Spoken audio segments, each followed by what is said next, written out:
Hello, everyone. Welcome to episode 2 of Ink and Bytes, one-to-one marketing tips for marketing professionals.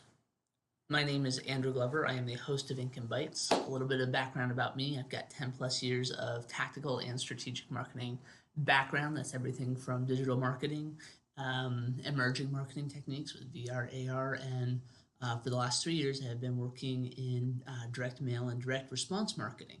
So I hope to share a little bit about what I do and hopefully give you some ideas and tips to improve your marketing skill set.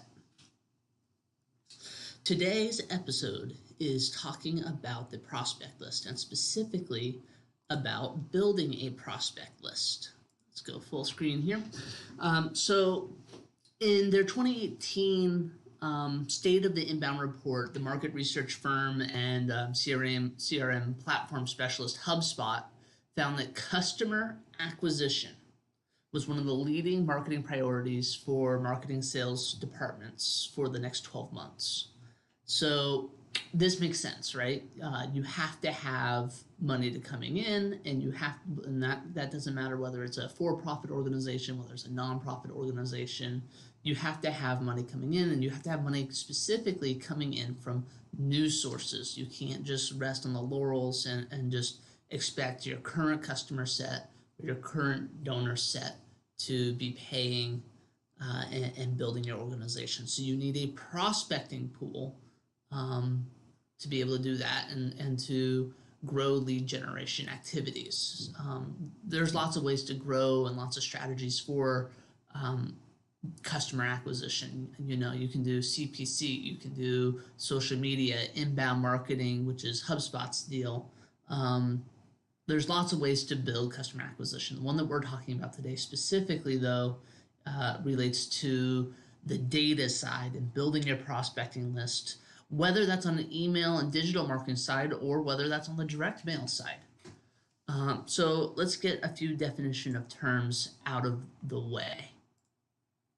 What is a prospecting list? A prospecting list, in its absolute most simple terms, is a directory of potential clients or donors who could benefit from the products or services of a business or who align with the values of a nonprofit. Again, I'm trying to kind of group marketing activities both within the confines of for-profit and nonprofit organizations.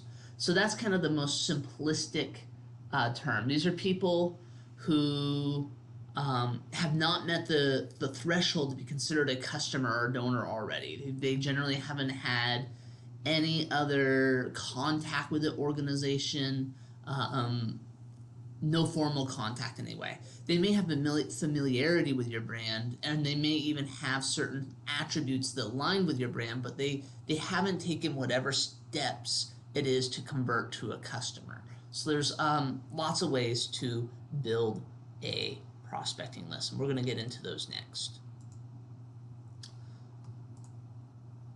So data everywhere. One of the first things you have to kind of figure out is what type of prospecting list you have. There are lots of different ways to prospect, and there's lots of different prospecting lists, and it's really based off of where your data is, who owns the data, and how much data you have. So let's start with the most simple terms, IPs and cookies. These are people who maybe have visited your website and they leave a digital trace of themselves on your website. So every user, every consumer, every donor, anybody who visits the website leaves an IP on your website. And if they visit the website through a web browser, they leave what's known as a cookie. You can use these kind of nuggets, believe it or not, for pretty tremendous remarketing and prospecting, even if they left no other information other than their digital fingerprint, for lack of a better terms. So how can you use this? Collect your IPs, log those IPs. You need to have data privacy notices in place, and that's definitely the topic of another marketing video that I have planned in the future. But use this information, collect IP addresses, place cookies on their browsers, and now you have a database of user IPs and user cookies that you can then set up marketing activities against those. That can be matching IPs to addresses, which is really popular for direct mail. You know, someone visited the IP, see if you have an address or can match that IP address to a physical location and mail them something. If you have cookies, you can do things like remarketing. And all of these things are, you know, you don't know the consumer's name, you don't know their email address, but you do know that they have interest and there are ways to do it. So that's the first kind of type of prospecting list, is the IPs and cookies list. The next is an email list. Typically, again, you need to comply with CAN-SPAM laws and all the rules and regulations were around this. Again, that's outside the purview of this. I'm talking about just the prospecting list. Your email list are people that you might not have a lot of information on.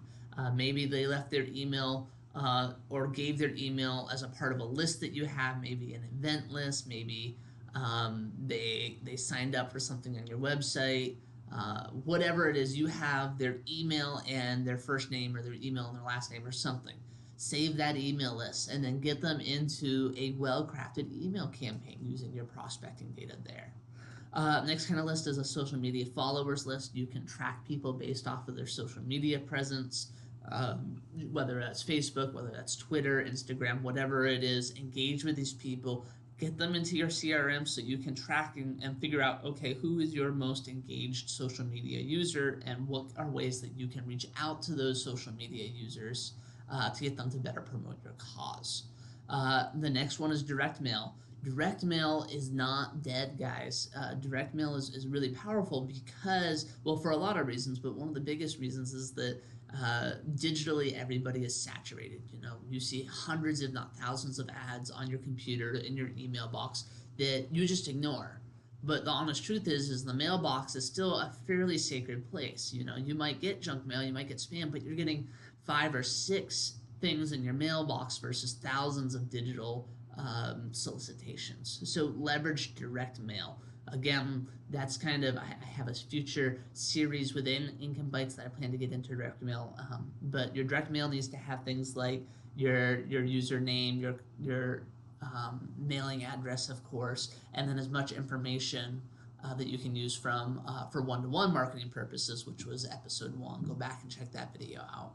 And then there's offline sources for data. Those are people who attended events. Those are prospects, or just peer relationships and things like that. So all sorts of different offline data options as well. So the next question then is, now that you know the types of prospecting lists, where do you get those prospecting names? There's lots of ways. The first way is through your direct sources. Those are places you have direct control over. Things like logging those IP addresses and leveraging cookies on your website. Another way to get emails is to offer free content in exchange for user information. That's called an inbound marketing strategy. Exit intent pop-ups. Maybe, you know, no one likes to be popped up, but if you set up what's called an exit intent pop-up screen that detects when the user is about to leave the session, pop a request up and offer them something on that pop-up if they leave their email address. And then, of course, you have contacts in other channels. There's a lot of other channels, and leverage your other channels beyond just your website. So those are some of your direct sources. You also have a variety of indirect sources.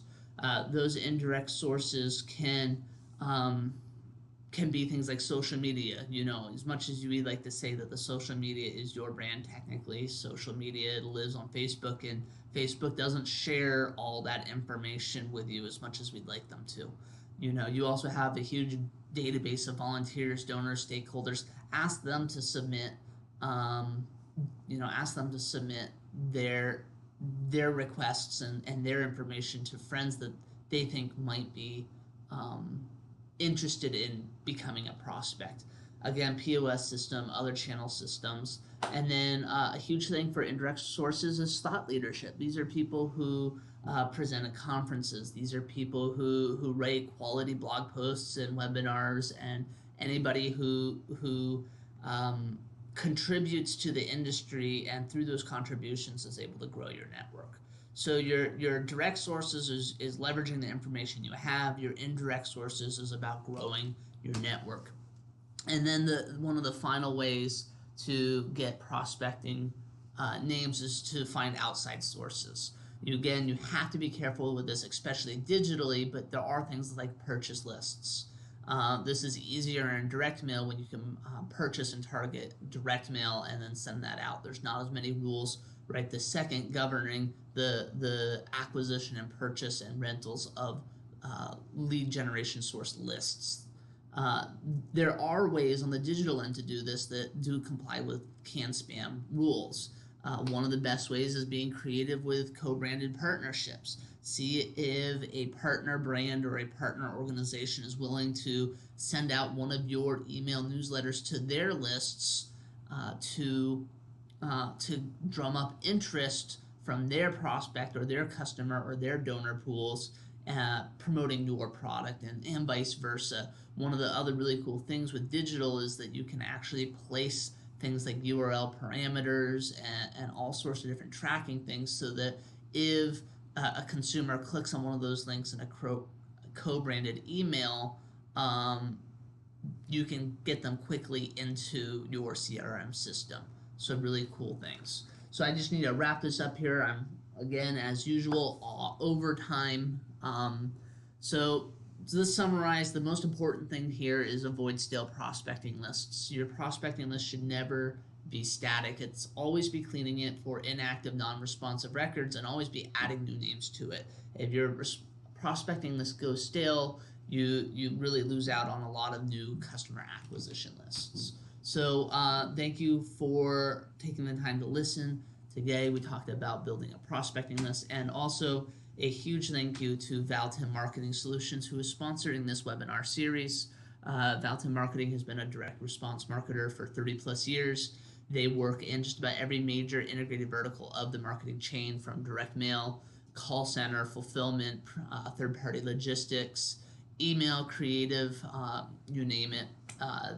They work with about 2.5 million data records per month, have a print capacity of 65,000 pieces per hour, and across everything, 99.8% accuracy. Have a great day, guys. Thank you.